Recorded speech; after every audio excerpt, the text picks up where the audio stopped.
तोहरा बिन सुनाए रानी घर द्वार सारा हम छोड़ले। आप सुन रहे हैं शिवानी रिकॉर्डिंग स्टूडियो की शानदार प्रस्तुति।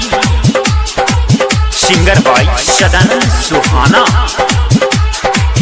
तोहरा बिन सुनाए रानी घर द्वार सारा हम छोड़ले बा।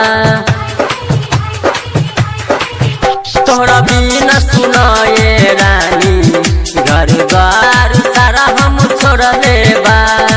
जब से भइल तोहरा से प्यार, जब से भइल तोहरा से प्यार, हमर आँख के निंदिया चुरवले बा। तोहरा बिन सुनाए रानी घर द्वार सारा हम छोड़ले बा। तोहरा बिन सुनाए रानी घर द्वार सारा हम छोड़ले बा।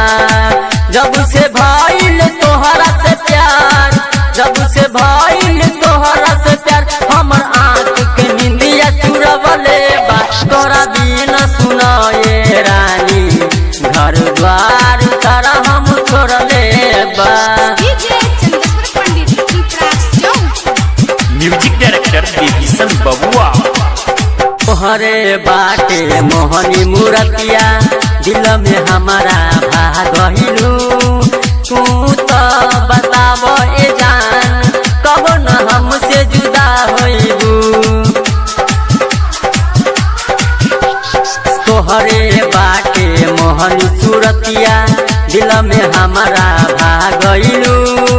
तू तो बताब ए जान कब न हमसे जुदा होबू। जीवन साथी तो से हमार, जीवन साथी तो से हमार, दिल साथ बात ई कहले बा।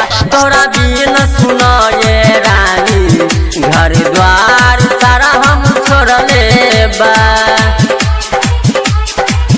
तोहरा बिन सुनाए रानी घर द्वार सारा हम छोड़ले बा।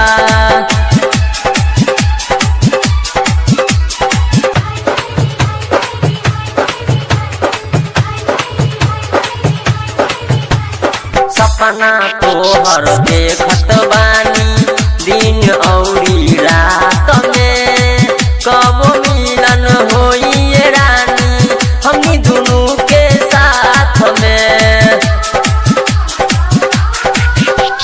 सपना तोहर देखत बानी दिन औरी रात में, कब मिलन होई रानी हमनी दुनू के साथ में। फोटो देख के करिले बिहान, फोटो देख के करिले बिहान, हम दिल से तोहके चाहले बा।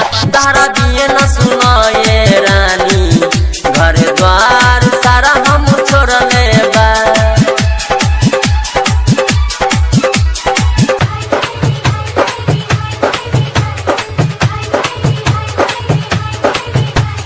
दिल से दिल मिला के देखो एक ही डोर से बांधल बा।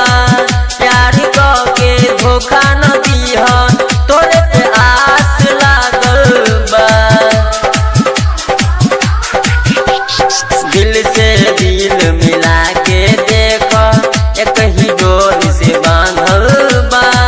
प्यार के धोखा न दीह तोरे पे आस लागल बा। सदानंद हवे तोहरे यार, शंकर हवे तोहरे यार, अमरजीत साचो बात लिखले बा। तारा बिन सुनाए रानी घर द्वार सारा हम छोड़ले बा।